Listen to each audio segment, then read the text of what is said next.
এক নাস্তিক এক দরবেশকে পথিমধ্যে দাঁড় করিয়ে তিনটা প্রশ্ন করল। এক নম্বর প্রশ্ন হলো, হুজুর আপনারা বলেন আল্লাহ নাকি এই দুনিয়ার সব কিছু তৈরি করেছে। এখন আমার কথা হলো, আল্লাহ যদি থেকেই থাকে তাহলে আমরা তাকে দেখি না কেন? আর আমার দুই নম্বর প্রশ্ন হলো, মানুষ যা কিছু করে সব কিছু নাকি আল্লাহর হুকুমেই করে। তাহলে মানুষ যদি কোনো অন্যায় করে সেখানে মানুষের তো কোনো দোষ নাই। তাহলে এই নির্দোষ মানুষকে আল্লাহ তাআলা শাস্তি দেবেন কেন?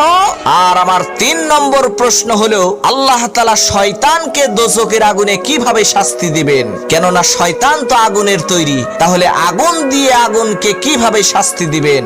নাস্তিক লোকটির কথা শুনে সেই দরবেশ শক্ত একটি মাটির ঢিল উঠিয়ে সেই নাস্তিকের মাথায় নিক্ষেপ করলো, যার কারণে তার মাথা ফেটে রক্ত বের হলো। নাস্তিক রাগান্বিত হয়ে বিচারকের দরবারে যে সেই দরবেশের নামে নালিশ করলো। বিচারক দরবেশকে ডেকে এনে জিজ্ঞেস করলেন, হুজুর আপনি প্রশ্নের উত্তর না দিয়ে তাকে মাটির চাকা দিয়ে আঘাত করেছেন কেন?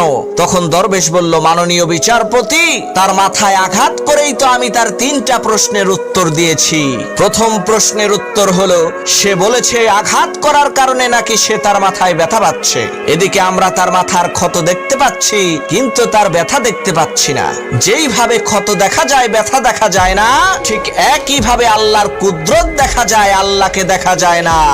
আর তার দুই নম্বর প্রশ্নের উত্তর হলো, সে বলেছে মানুষ সব কিছু যেহেতু আল্লাহর হুকুমেই করে, তাই মানুষ কোনো অন্যায় করলে তার কোনো দোষ হবে না। তাহলে আমি তো আল্লাহর হুকুমেই ওর মাথায় আঘাত করেছি, ওর কথা অনুযায়ী আমি তো নির্দোষ। তাহলে ও একজন নির্দোষের নামে বিচার দিল কেন? আর তিন নম্বর প্রশ্নের উত্তর হলো, ও নিজেও মাটির তৈরি আর আমি ওকে আঘাত করেছিও মাটি দিয়ে, তাহলে ও ব্যথা পেল কিভাবে? ও যেই রকম ভাবে ব্যথা পেয়েছে ঠিক একই ভাবে শয়তান আগুনের তৈরি হওয়া সত্ত্বেও জাহান্নামের আগুনে কষ্ট পাবে। এক নাস্তিক এক দরবেশকে পথিমধ্যে দাঁড় করিয়ে তিনটা প্রশ্ন করল। এক নম্বর প্রশ্ন হলো, হুজুর আপনারা বলেন আল্লাহ নাকি এই দুনিয়ার সব কিছু তৈরি করেছে। এখন আমার কথা হলো, আল্লাহ যদি থেকেই থাকে তাহলে আমরা তাকে দেখি না কেন?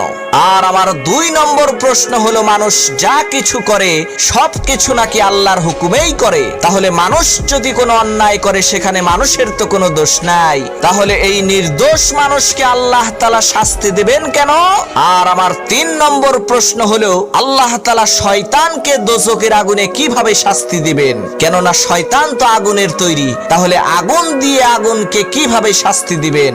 নাস্তিক লোকটির কথা শুনে সেই দরবেশ শক্ত একটি মাটির ঢিল উঠিয়ে সেই নাস্তিকের মাথায় নিক্ষেপ করলো, যার কারণে তার মাথা ফেটে রক্ত বের হলো।